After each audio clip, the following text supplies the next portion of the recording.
What's up, everyone? I'm Liz Hunt, and today we don't have Chelsea Poppens with us because she's actually off having a baby. And because I'm a very nice boss and friend, I thought, I should probably give her the day off to, I don't know, go into labor and have a baby. She needs to be back at the computer, like ASAP. Yeah, in the what? hospital bed. In the What? hospital bed on her computer. Yeah, we don't believe in, maternity leave around here.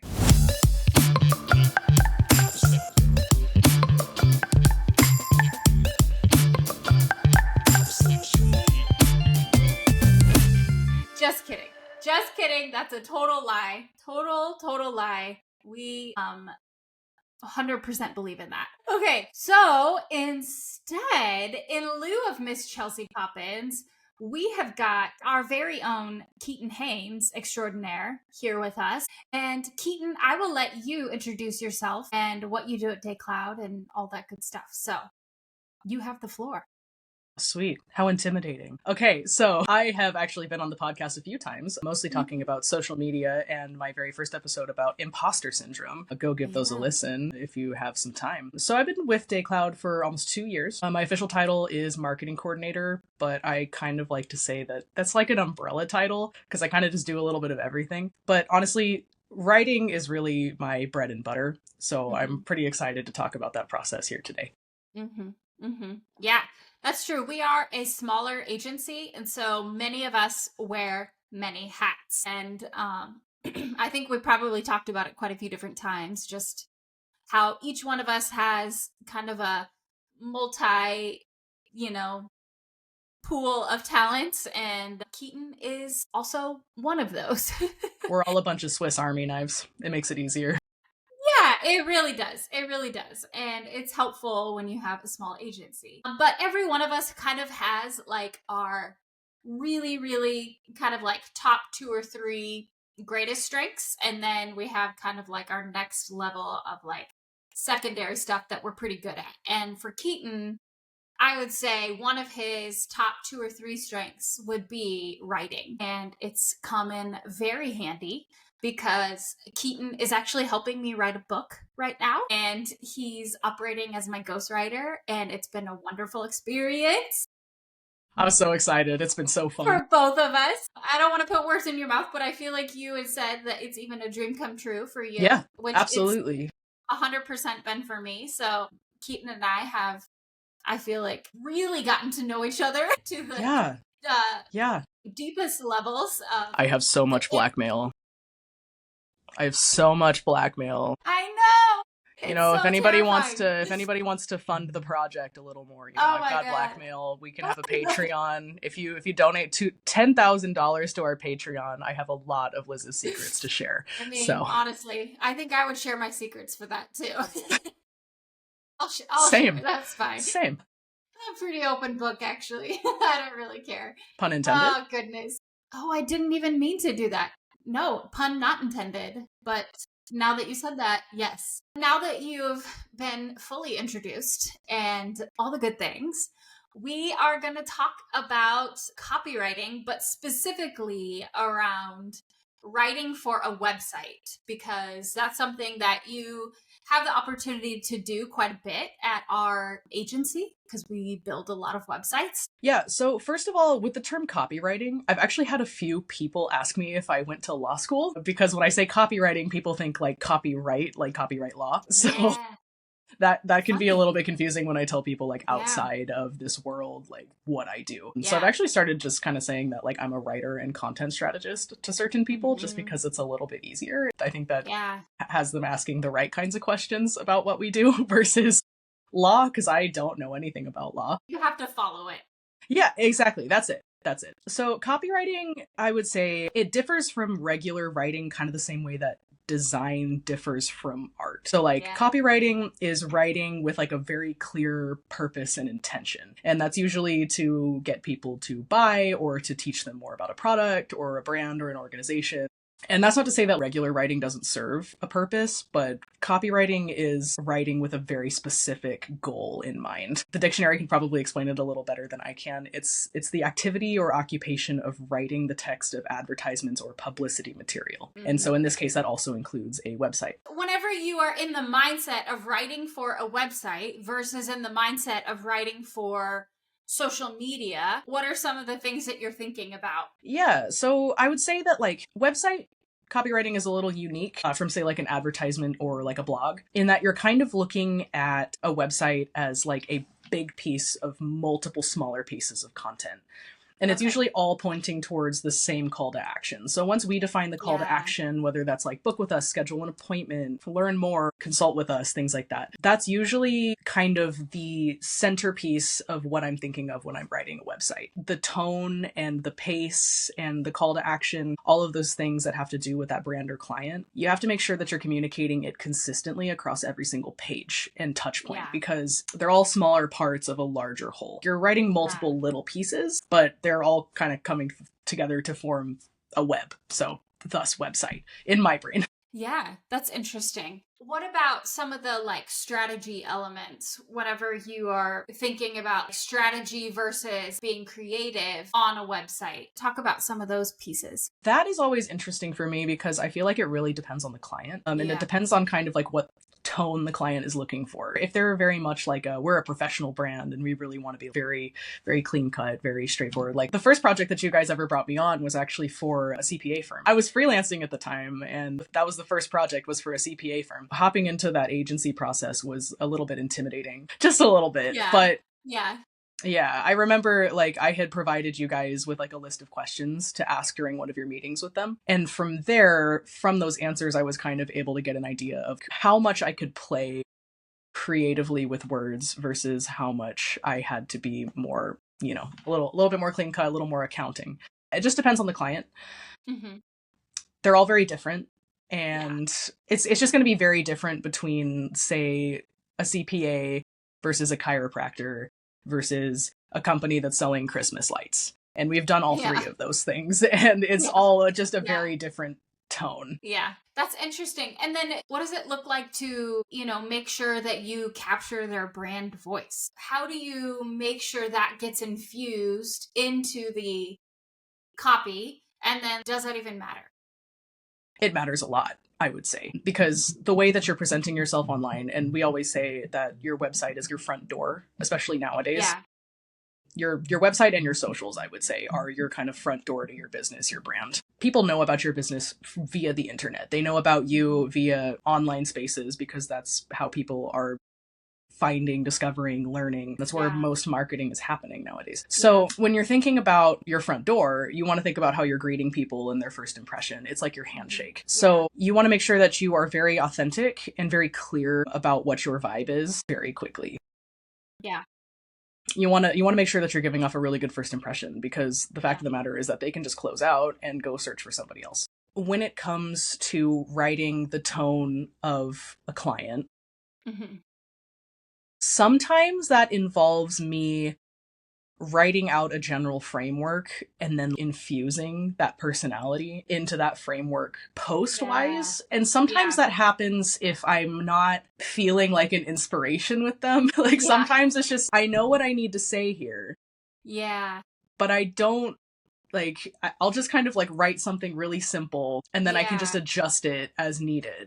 For like an apartment complex, for example, I want to see how much I can play with it. Because you do want to be professional. You can play a little bit. You can play a little bit when you're talking about like the neighborhood or like, you know, the amenities and things like that. And I just kind of have to keep in mind that with that, I can play a little bit more versus, you know, maybe like their leasing page that's a little bit more like businessy.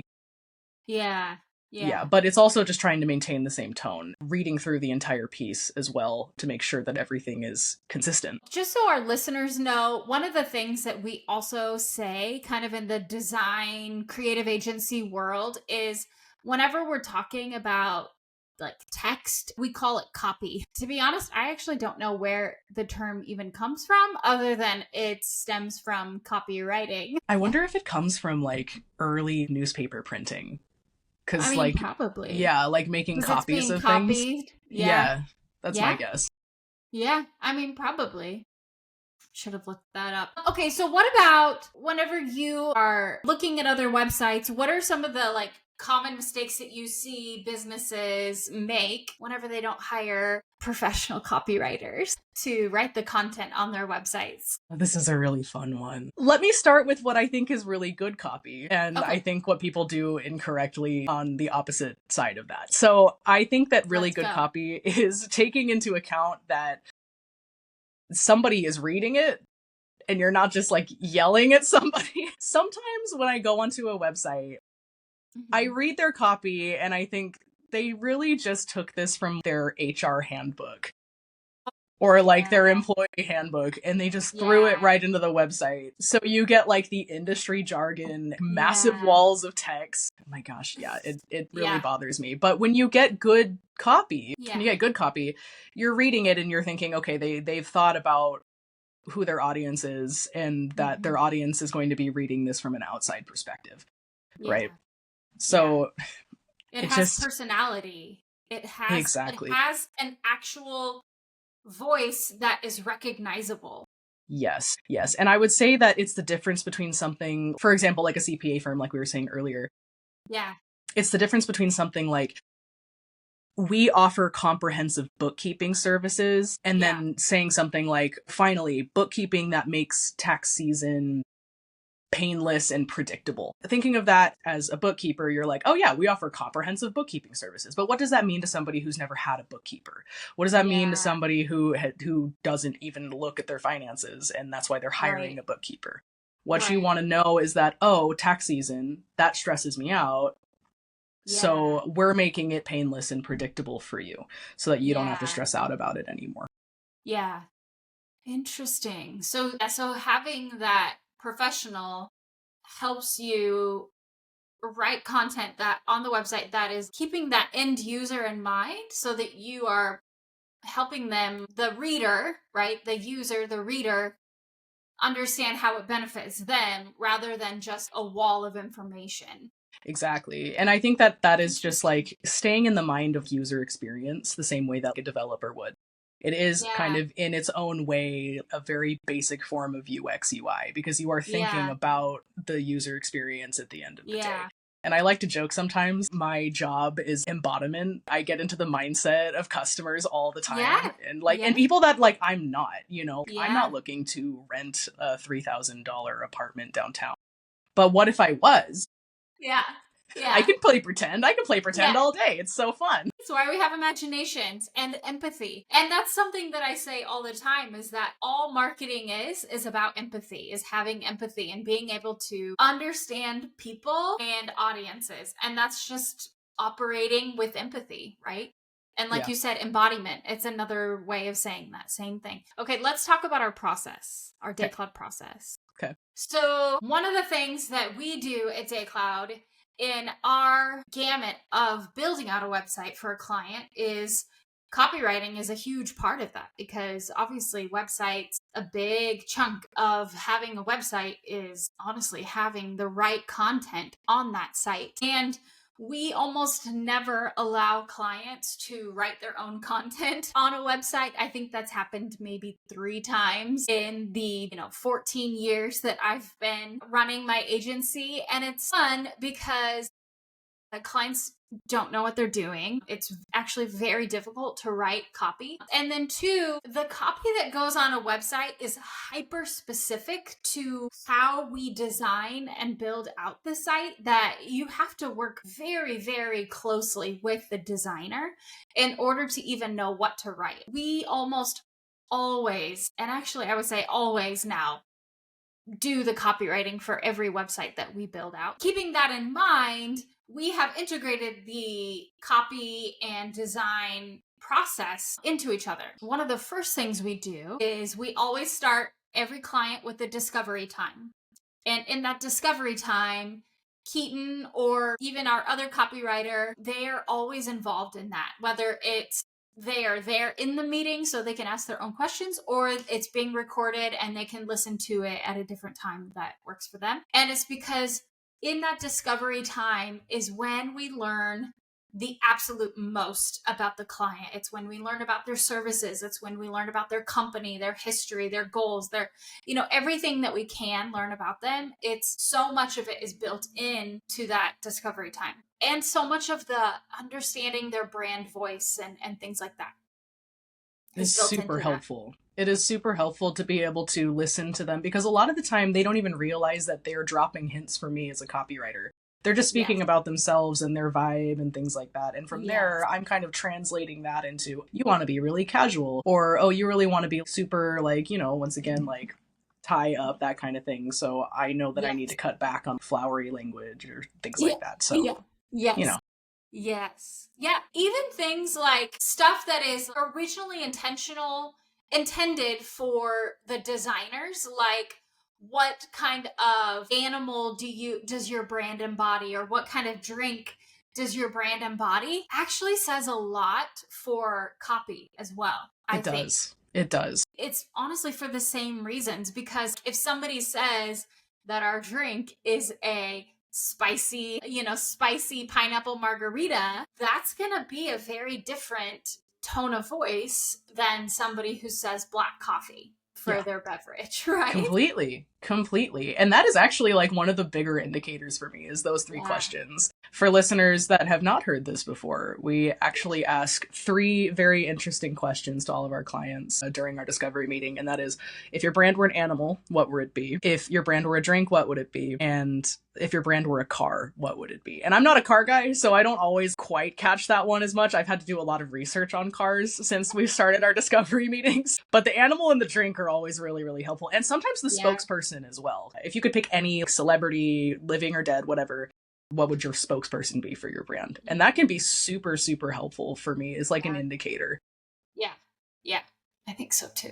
I love it. So we start there. That really is quite the kickstart for helping us understand kind of where we need to be at with content and design, both. But, we're talking content today. So then after, for website stuff, I start building out site apps. And the way that I do that is I have conversations with the clients about what their goals are. We look at competitors' websites and we start building out things like, these guys have this type of page on there. Is that something that you guys need, want, hate, love, or there's some elements to it that you like? And we start really kind of putting together a lot of the pieces of the website. And then from that is when we start kind of outlining some content strategy. And that's where, the client, they really want to have their team bios on here. And it's so that people can see how much experience they have in the industry, and it creates a lot of credibility. And so we start putting together some of the elements of a content strategy. And then from there, we start building out the wireframes. And this is really where your content strategy and design really kind of merge, right? Yes. Because basically what you're doing is you are putting together a blueprint of, here are the content sections that we know have to be in place on this website. This creates a massive plan for what has to be in the website, and it shows us, these are our goals that we have, and here's how we're going to execute everything. It's the master plan for copy, for design, and for dev, all kind of encompassed in that blueprint. Yeah, it's a game changer, truly. That first project that you guys brought me on with that freelancing for the CPA firm, I remember seeing one for the first time, and at first I was like, what am I looking at? But then I was like, oh my God, I literally have a map here of where things need to go, what the flow is going to look like for each page, and just like clear little labels. A lot of the time it's just like something super simple where whoever's designing out the wireframe will just write something like sentence about years, marketing header, right. Or like, or like informational header about years in business or something like that. Just something like super, super simple. But for me, that helps me just build around a skeleton. And it is so, so helpful. It was self-explanatory enough, but literally within an hour, I am so stoked about this. And it's completely changed the way that I think about writing copy. Yeah, yeah. Well, and it's so great because what happens is it gives you the entire framework, the whole strategy, right? But it's built with having the goals and the client in mind. It's we've aligned all of that stuff with the client, and we've built it with me having decade plus years of experience knowing how to build websites and what works, what sells, and even SEO stuff in mind. All these kind of things kind of merge into this wireframe piece, and then it's like, here you go, Keaton, on a silver platter. Oh my god, I'm so spoiled. I'm so spoiled. Oh my goodness. Because I've had situations in the past where, I don't know, just like figure out the content. Okay, I guess I'll just throw some stuff in a Google Doc. I think that's a part of the reason why our sites they flow so well. I'll go back through them sometimes. It moves so well. It does tell a story because we've defined the opening, the middle, and the end. Yeah. Yeah. Yeah. Okay, so then talk to us a little bit then from like that piece. You have the wireframe, you're building out content from that. Where do we go from there? So usually that's really where it's you just take over. Yeah, that's just kind of where I take over. So I'm given the wireframe and I just kind of have it on one monitor and then I have my doc on the left. So from there, I will build out my Google Doc. I'll build out the framework to match the wireframe so that it's as clear as possible for our designer and our developer, like where everything is going to go. So for example, that just means like highlighting things as like, oh, this is header, subheader. And then from there, I can hop into those points and then I can write what needs to be written while also referencing the wireframe. I kind of do it section by section. And it always starts with the homepage because we design the homepage out before we do the rest of the website. So I always start with the homepage, especially because that helps me get into the mindset of writing for that client. Yeah. And then from there, I can kind of just hop around on other pages. That's not always super linear. It just kind of depends on what like is striking me as the most interesting at the moment. Yeah. And honestly, I feel like the service pages usually come last. So I would say probably... Interesting. Yeah. Or it's... It's kind of like eating a meal. I will eat my least favorite parts first, and then I'll eat the best thing at the end of the meal. Always do that too. Yes! I'm like, I want the last flavor to be the best one. The best. Do you think it's like because we're grew up with trauma, maybe? Because we're like, I have to just get the bad stuff over with. That's how I always think about it. Probably, yeah. You know, I would say that relating everything to our trauma childhood. Well, I mean, it does set, you know, the framework for the rest of your life. Your trauma is your wireframe for your entire life. So it just depends. Sometimes if I'm like, I really just don't want to write the service pages or I really don't want to write this specific page or things like that. Okay, I'll do the about page and the story pages first because that's always more interesting to me is the storytelling. Yeah. But if I'm thinking about it like a meal, I will start with the service pages and be like, okay, I get to write the about page last as like a treat. Yeah. Yeah. After all of like the more technical stuff is done. So it just depends. I guess I'm not like super consistent that way. Once I finish my first draft, I will send that over to Liz, and then we get to play the really fun game where she finds the times when I miss my Oxford commas. It's happened a total of 4 times since I've worked here, which is super embarrassing. Every single time that she finds one, she calls me, and every single time I want to just do, you know, ritual sacrifice, just like the samurais used to. I want to do seppuku on the phone with her because I'm like, how could I have missed that Oxford comma? How could I have missed that? No, because poor Keaton hates it so much, and I am Forgive me. An Oxford comma psycho, and so was Keaton until he met me. I thought I was, and then Liz was finding all of them, and I was like, what do you mean? Forgive me, forgive me, forgive me. It's fine. It's fine. It's fine. So, yeah, she'll edit my stuff, she'll find my missing Oxford commas, and I will correct everything, and then she'll just do one more once over. I am very happy, usually, when you edit things, because I have noticed that the amount of your comments has lessened significantly as time has gone on. True. Because I've kind of tuned into what you like and what you don't like and, you know, gotten into the process and things like that. But, you know, there's always something. There's always something, and it's always helpful to get feedback from you as a visionary because I feel like you have, I don't know, you have all of that experience. You know, you have 13 years of experience thinking about UX UI, and you do have like a UX UI background, don't you? Yeah. Yeah. Yeah. I worked for a company that we were built, actually, a couple companies. I worked for a dev shop for a while and then worked for another company that all we did was build apps for the government and stuff. So, yeah. Well, there you go. Yeah, exactly. Yeah.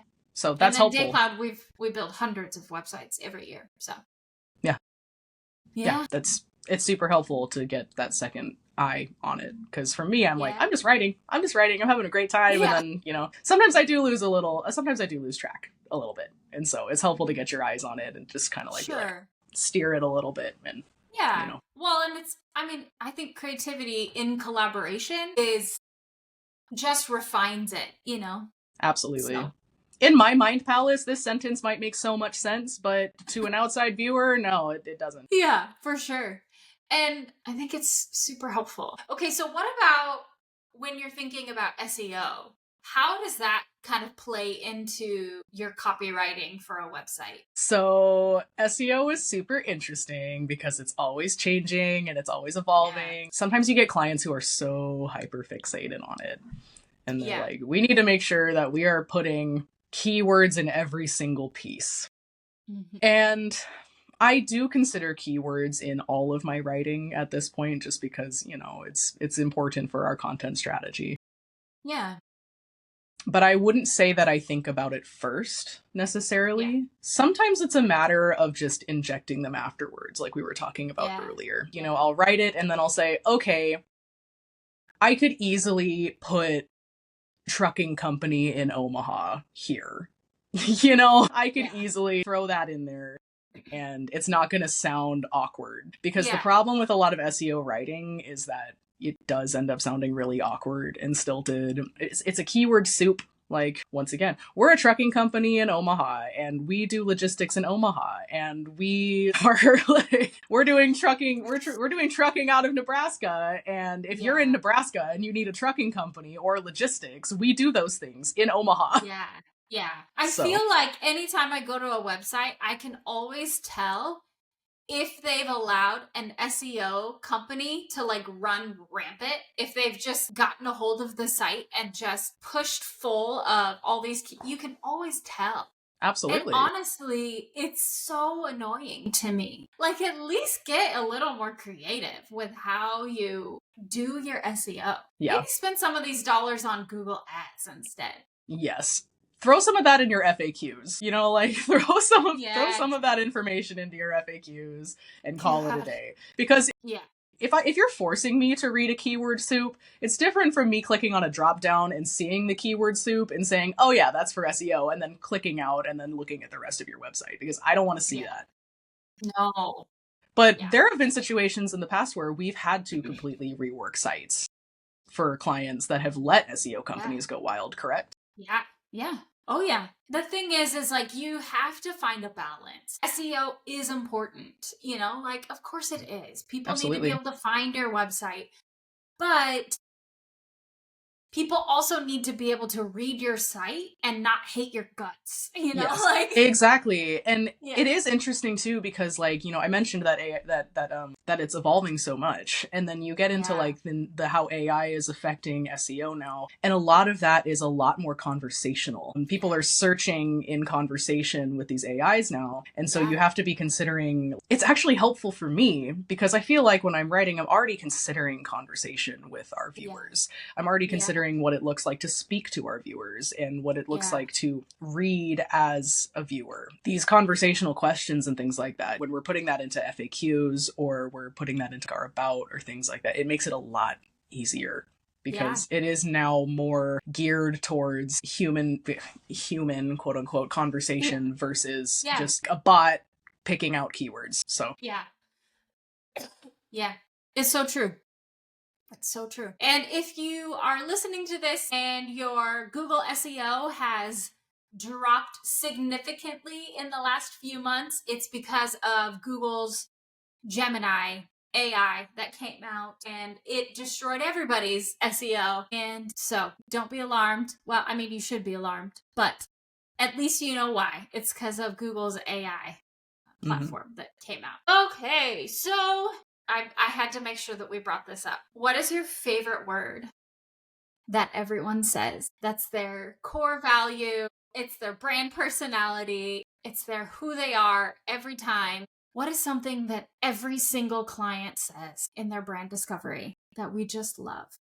Holy Trinity. Integrity, honesty, professionalism. If you tell me that your core values are integrity, honesty, and professionalism, I will make fun of you. I will be judging you. Just know that, because Yeah.